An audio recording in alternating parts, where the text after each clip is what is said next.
I hated to ask, but could I crash at your place for a few days? Dad had been kicked out of the family home by my sisters and mom, and now he stood at my doorstep. Seeing Dad, who had always been so strong, talk about reaching his limit, I blamed myself. "I'm sorry, Dad," I said, trying to apologize for my inability to help alleviate his suffering. In that moment, as I struggled with my guilt, my husband Ethan spoke up.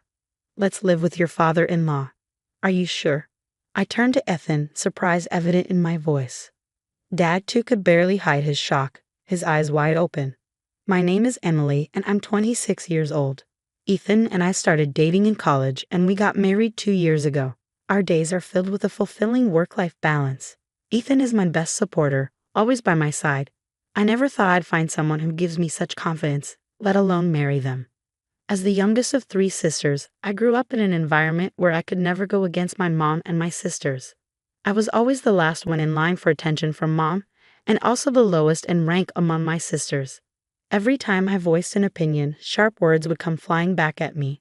Over time, I stopped expressing myself and started to suppress my feelings.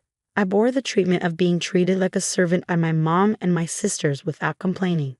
I wanted a boy. When I found out you were another girl, I was so disgusted. Grace and Ashley are enough for girls.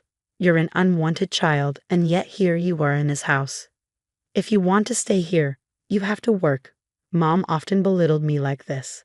Even if you tell me that, how many times have I swallowed my words, the ones I wanted to say back to her? By the time I entered elementary school, I was in charge of most of the household chores, from preparing meals and doing laundry to getting the bath ready. People around me would praise me, saying, "That's impressive," or "You're so responsible." But I only found joy in that at first. "It's a given that you do all these things," Mom would say, with no words of thanks or praise. Instead, I was constantly being reprimanded for my cooking or the way I folded the laundry. The one who kept me going through all this was Dad. Unlike Mom and my sisters, Dad loved me and respected me.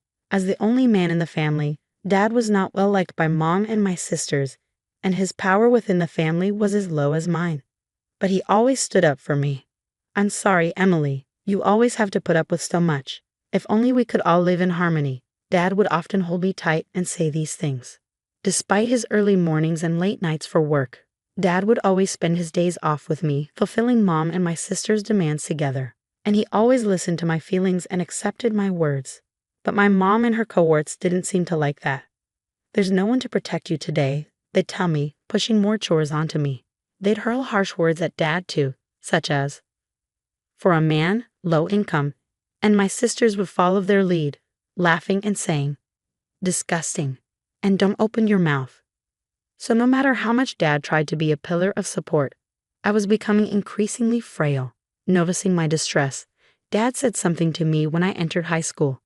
"Emily, study as much as you can, then go to college, leave this house, and live on your own. You, Emily, have so many possibilities. There's no need to endure and stay in this house forever. I want you to live your life," my father urged me. At his words, I felt both elated and anxious.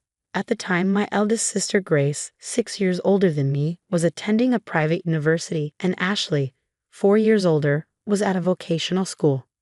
Mom would often ridicule Dad for his low income and tell me, "We're poor because he doesn't bring in money, so you should start working once you graduate from high school."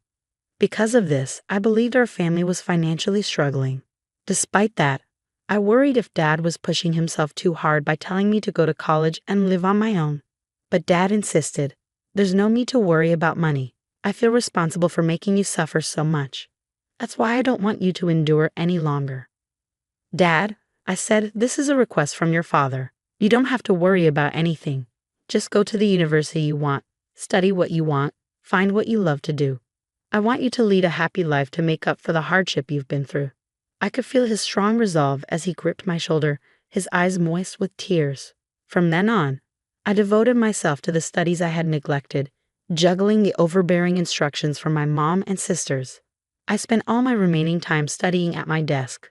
My hard work paid off, and I was accepted into a university. Dad and I embraced each other, sharing the joy of my acceptance.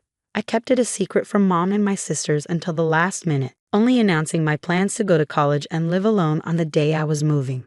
At that time, Grace had already moved out and was living on her own. leaving only Mom and Ashley at home who showered me with shouts of rage. I endured their harsh words until the end, finally breaking free from them. I kept my new mobile phone, a gift from Dad, a secret, not telling them which university I was going to or where I was going to live. Though I stayed in touch with Dad, I started a life without any involvement with my mom or my sisters.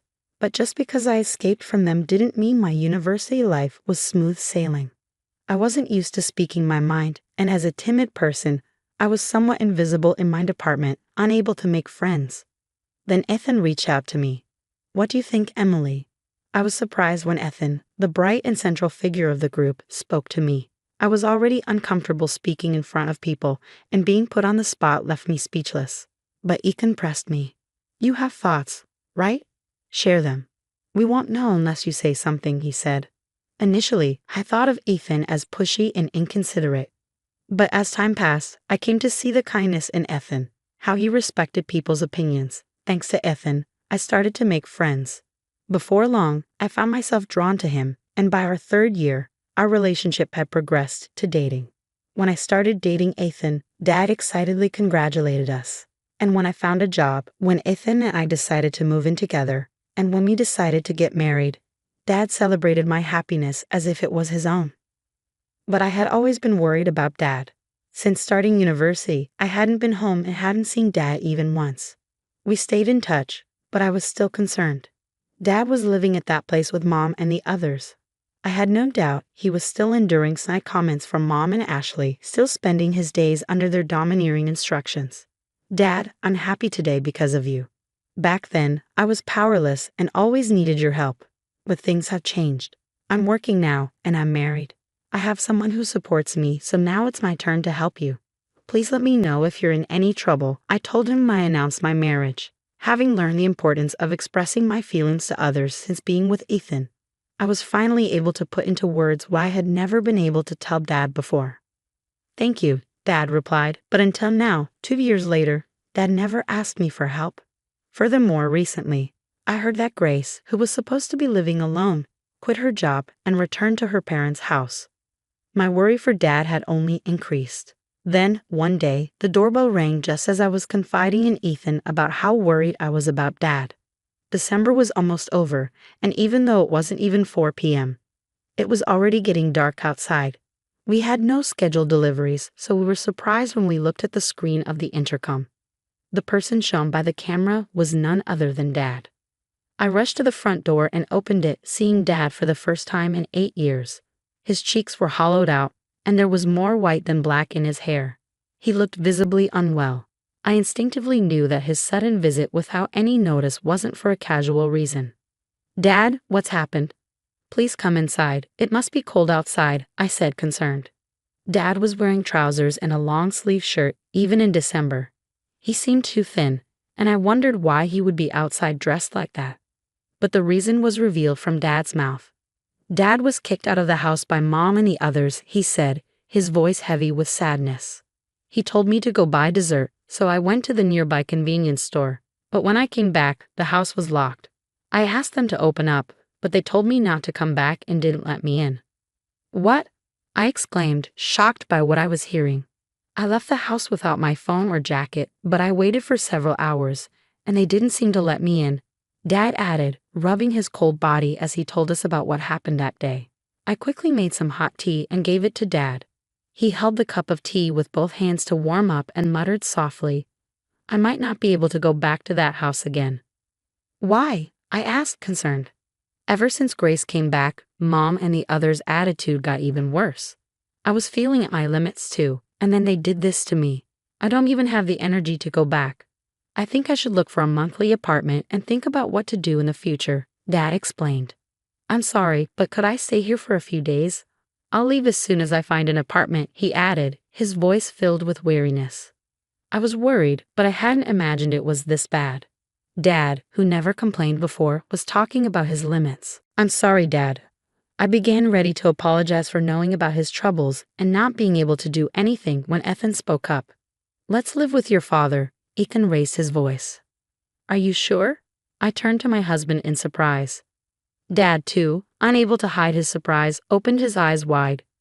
Sorry for being blunt, especially since we just met, but your father-in-law doesn't look too healthy. I think it would be best if we lived together to help him recover. Everything else can be figured out later, of course, only if he's okay with this, Ethan explained. Ethan's suggestion left Dad and me with nothing but gratitude, and so our new life as a trio began. Just a few days after Dad moved in, our doorbell rang again. All three of us were stunned by the figures displayed on the intercom screen. Mom and my sisters were standing there. "Why here?" I whispered, shocked and bitter past memories making my breath hitch. But I had to face them. I didn't know what they would do next, and panic set in. I opened the door, and before me stood my mother, flanked by Grace and Ashley. "Wow, I didn't expect you to be living in such a fancy place. I thought you were scraping by in some rundown apartment," Mom remarked, her tone dripping with condescension. Hearing her voice after such a long time, all I could feel was resentment. "Why are you here?"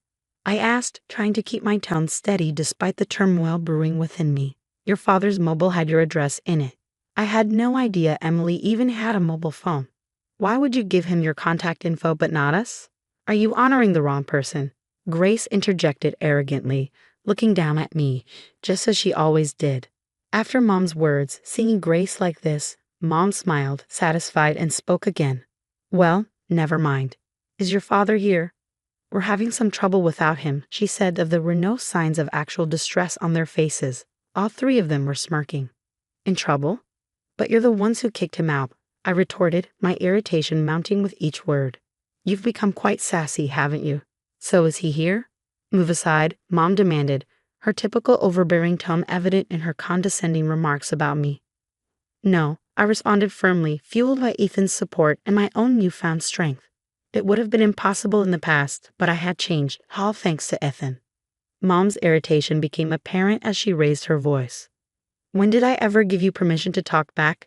Just move. You can't even listen to what I say."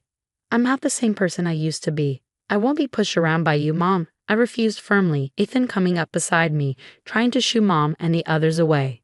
Despite our efforts, Mom and her group wouldn't leave. We repeated move and no until, tired of the ordeal or maybe having given up, Mom was the one to break first. "That's enough.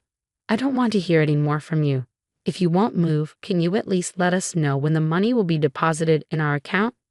It's really annoying that all you can do is put money in, and you can't even do that," Mom said, her words leaving me speechless.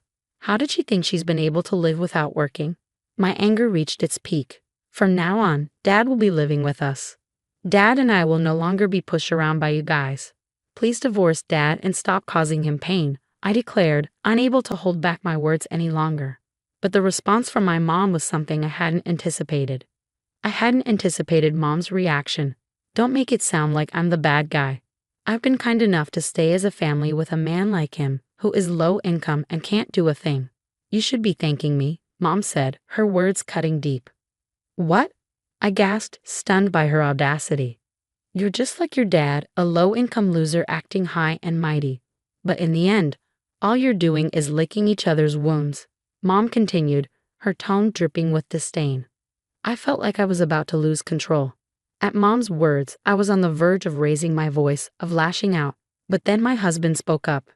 "Emily works hard. She's a supervisor, earning a decent wage. I'd appreciate it if you didn't belittle us with comments about licking wounds," Ethan intervened, his voice firm. Mom retorted, "Don't you dare talk back to me. You're an outsider, so stay quiet."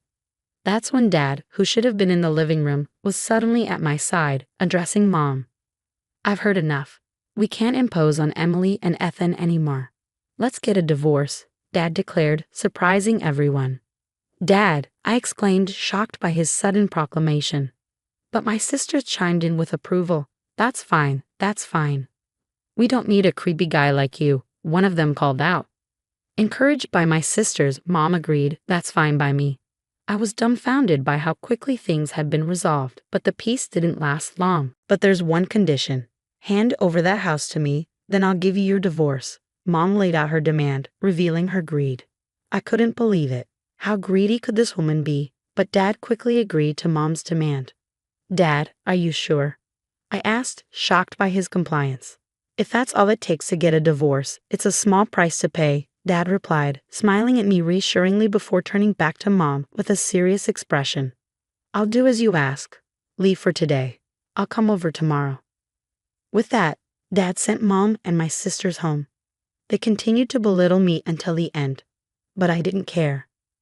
I felt guilty for pushing for a divorce and causing Dad to lose his home, but Dad patted my shoulder reassuringly. It's not your fault, Emily. In fact, I'm glad you spoke up, he said. The next day, Dad went back home one last time with the divorce papers.